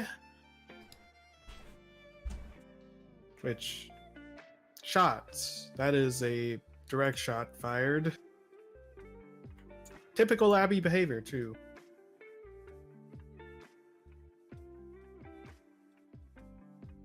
So, did you want to read the next page? Yeah, because that is the most recent page. Yeah. Oh, am I going mad? Yeah, you went backwards. Oh no! Sorry, Tumblr's kind of weird. About. Oh, okay. Oh no, this is the next. Yeah, no, you're going the wrong way. No, this is the It's most forward. recent page, right? It's 129. Yeah, that's it. It was a lie. I knew it. Or it was a lie. I knew it, but I let it go because I knew he needed time. But at the same time, it bothered me. How could he not tell me not? How could he tell me not to worry when I'm his freaking girlfriend? You know? I mean, that's what love is, isn't it? Feel safe and comfortable enough in someone, enough to be vulnerable, to be honest with them. So what did it mean that he couldn't be honest with me? Maybe he thought he was trying to protect me from worrying. Maybe he didn't think I could help. Maybe he was right. I don't know. As long as he kept lying to me, I would never know. So is that why you broke up with him? Kind of. It wasn't just that he was lying. It was that he was hurting, and I couldn't do anything about it. He wouldn't let me. He seemed content in stewing in his pain and pretending it didn't hurt. But love is supposed to be about sharing our feelings, the good and the bad, lifting each other up and helping to bring the best out of each other. So what did it mean that he didn't want me to help him? Maybe he was so consumed by wanting everything to be okay that he couldn't bear the thought of changing that, even when it wasn't working. So I made the change for him. And you know, part of me likes to think that maybe now he'll realize that he can't just hide from his pain. Or at the very least, he couldn't hide it from me. It's very good. What do you think of that monologue? Man, it's so because you've really taken these characters into your own and like created these very three-dimensional, introspection. But it's totally true, though. Everything that you've written here, everything that you've said about Abby just trying to carry the weight on the world, the weight of the world on his shoulders, and he's just not wanting it to be a burden for anyone else. Yeah. And yeah, I mentioned it in the author's notes, but I'm like, looking at it from that perspective, it's clear, and it's clear that what Abby wanted was stability. He wanted like someone to like hold him down and feel like he was okay, and kind of he didn't want someone to solve his problems. He just wanted someone to be there for him. And the line that there was a line that was supposed to be there that I didn't end up going with. I mentioned it in the Discord, but there's a line where Daisy's supposed to say, and what Abby wanted wasn't. I don't think Abby wanted love. What he wanted was a crutch, and that's really the best way to put that scenario, because that's what he was kind of doing with Daisy, is using her as a crutch for his problems, kind of not wanting. I don't know if he really wanted to get better, or if he couldn't really do this, take this. He wasn't really taking the steps to become a better or stronger person. He was just kind of wanting someone to be okay. So And like a it's like, band-aid yeah. solution rather than stitching up the wound. Yeah, and it took its toll on Daisy as well, because now she doesn't, because now she can't do anything about it. She feels like shit because he's in pain and he won't let her do anything about it. It sucks. But also, I wanted to highlight the when she says, maybe he didn't think I could help. Maybe he was right, because that was all. That speaks volumes to the mentality of Daisy, of like, she doesn't know if she could help. She didn't know if she could really help Abby because he never really gave her the opportunity to, you know. In that way, he was never. She couldn't break him out of what was hurting him, and so it only worked to fester it. I think that there. I think Abby really. I think that there's a part where Abby really done. I think if I were writing Abby, like I would have. I could have leaned. I would lead more into the idea that he isn't. He's afraid of things not working. Thing. I think. Ah, shit. Yeah, like there's a in the second to last line. He's like, he's so afraid of changing something that he's so intent on wanting everything to be okay that he's too afraid to change anything because it might make it worse, and he doesn't want that. And but because of that, it only can get worse, and he doesn't realize that. It's a Stagnation. big spiral. Well, thank you, Jeb, for writing such a wonderful story, giving us so much to chew on. Can you believe it's been 2 hours? I can't even believe it. Yeah. I made it, so I apologize. No, it's fine. I'm not upset. It's been nice. This is a great story. You really pulled me in. You really made me feel some things, and hit hopefully. the feels. Say what? Oh, hit the feels. Oh yeah, hit the feels. Totally. These are two characters that I kind of hated being together, but the way you wrote their feelings, it made me want it to happen. And that's an accomplishment, because I am totally on the I hate Abby train. But I think it's just because he's sitting gremlin, basically. I am too, but I recognize the good in that boy. The good that's supposed to be in that boy, rather. That boy ain't right, I tell you what. Yeah.